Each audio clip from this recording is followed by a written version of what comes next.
We're going to show the Sparx unit here with the figure skate adapter. Move the pop out of the way. Okay, the figure skate adapter has these little doodads here that one, go ahead and have it define the Z height. And on that one there, that wasn't down, that's a goof. Should be flush. Those are made to pivot. Now I'm going to go ahead and push this down and get the skate out of there. Cheated. These pivot a little bit. You want them snug. This is to protect the toe pick. This one needs to be to where it's a couple millimeters above. And the snail cam on here, you set to the number 1 position.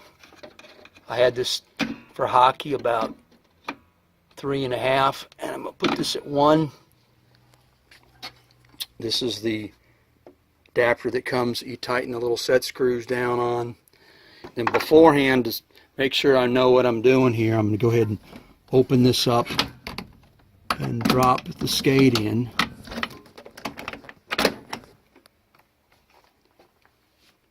Push this down. Get it to drop. I have to push that down to get it to pivot. Now when I'm trying to close this here, could probably get it closed a little bit better if I push the skate over just a little bit. Now I'm going to go see how this runs on here. So I'll go ahead and hit this, close the window first, push this button down here. I'm going to traverse it here like this.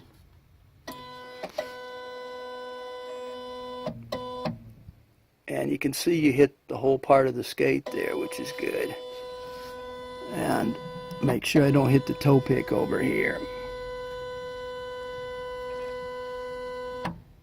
It's not going to hit the toe pick. Now if I open this up and just showed you, if this was set to 3, it's going to push a lot harder on here. This feature here on the tool is actually hitting the plastic up on here, but the way the bias is on 1 here, you've got a little bit of clearance. I'm going to go ahead and send this back home, and we're going to try the first attempt here. To bear with me, this is the first time I've ever used this. I'm going to go ahead and set this just to 1 pass. Hit the button.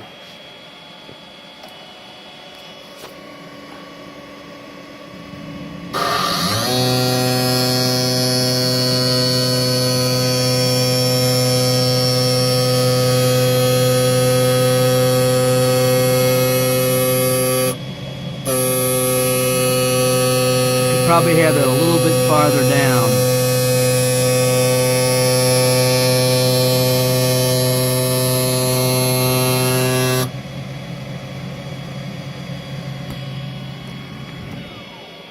Green means it's okay. Keeps on filtering for a little while just to get any residual dust that they tend to come out.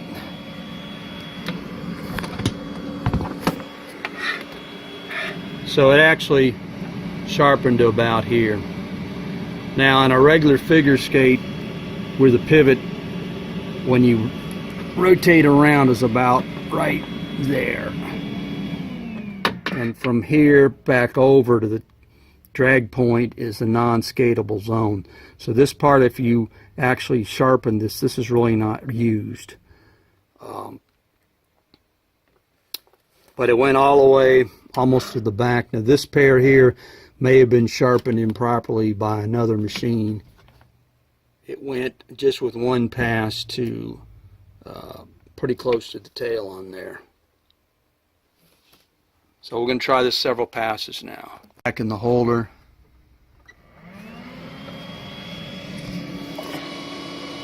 Let's see where it contacts.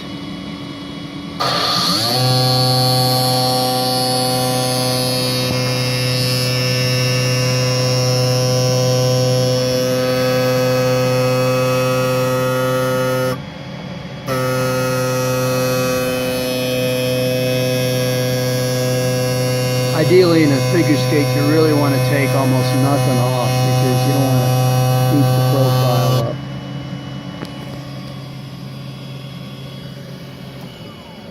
up. Try one more pass.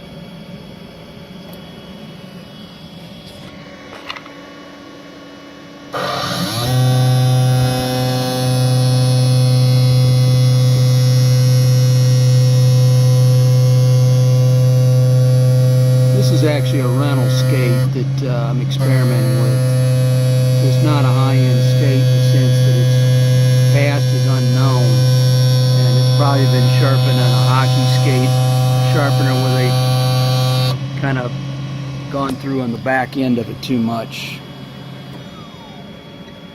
One more pass. By default, I know when I use this for hockey, it's 4, and I just wanted to turn it down just for one pass at a time, just to look, see what's going on.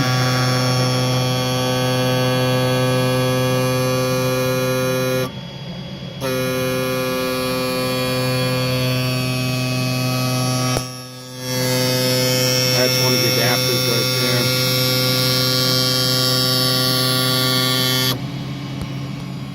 It's red. Turn to green. This has still got some vacuum action going on.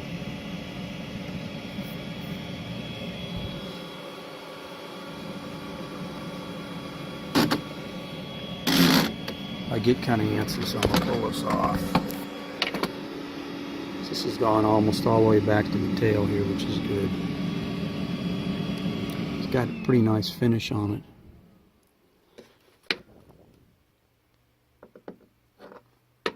This is just a Rydell mystery brand blade. Now if you've got a composite blade here, this is a Legacy Matrix aluminum frame. The blade here like this is probably not going to fit because of the way this grips. I don't think that's going to grip on here.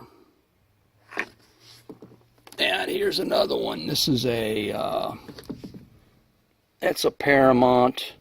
Gets a pattern 99. That's not going to fit in there either. But if you got a traditional blade that's non-composite in the sense it's aluminum, whatever, this will grip on there.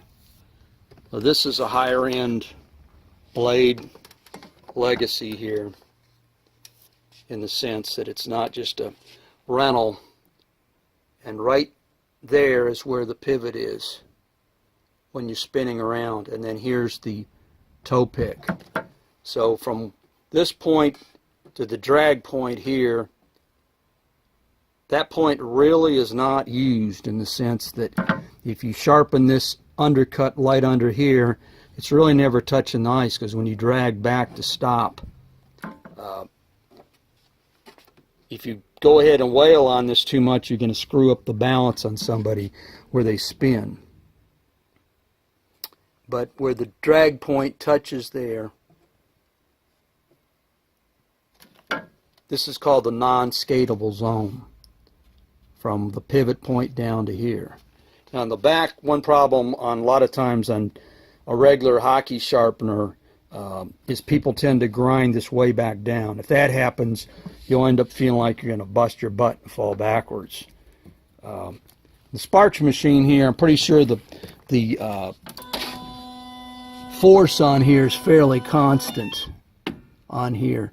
And since it's not moving up, down too much, it's probably going to make a fairly good, it's not going to go ahead and screw up the pattern, the profile on there. So this was just a experiment here. I used the low-end rental skate to start with, and it looks actually pretty good. These clamp on, they look like this. You want these again to pivot, so you've got these snug down according to the Sparx video, and then you have it so it can pivot a little bit. And then here's the one on the tail. I think they say 1 to 2 millimeters. I think it was probably get this almost 2, a little bit more. I may have this a little bit high on there. But you want it to start on here and go all the way over, and then somewhere along here it's probably going to stop. But if you have this too high, you don't want to go ahead and ever grind down the toe pick. This was sharpened on a figure shape machine here, a different machine, and it's sharpened from here all the way in. But this, again, this is, you're just trying to keep this profile the same.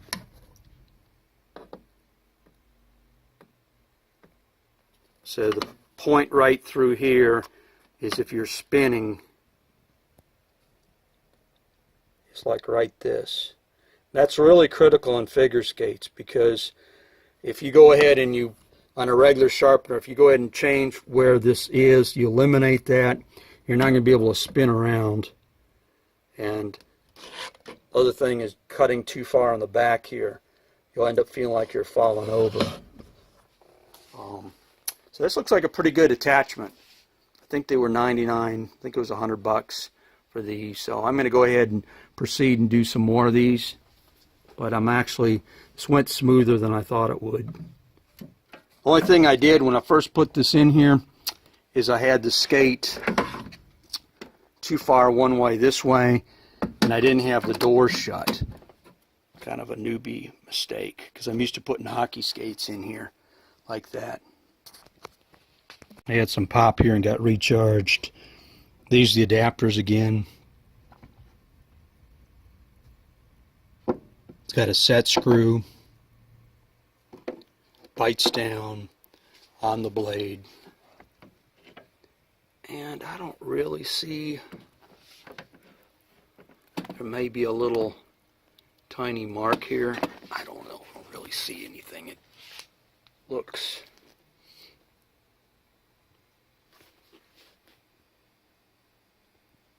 I don't see anything that's really screwed up or not. So these are snug, but so that there's the pivot, because it goes through. If they drop that down in there. Ah, loof.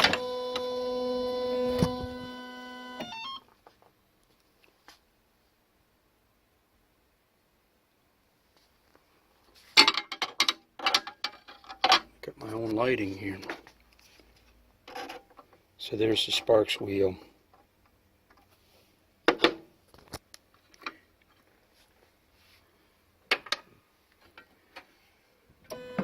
When they came out with this unit, they said on the Kickstarter they're going to have a figure skating adapter, and I think I bought these last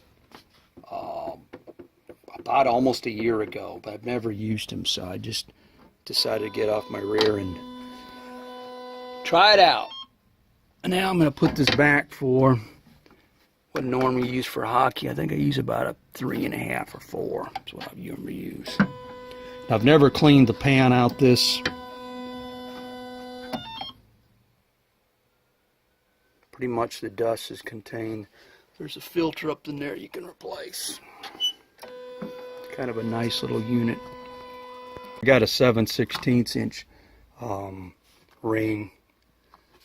See, on some of these skates I've sharpened, it says 7/16 on another machine.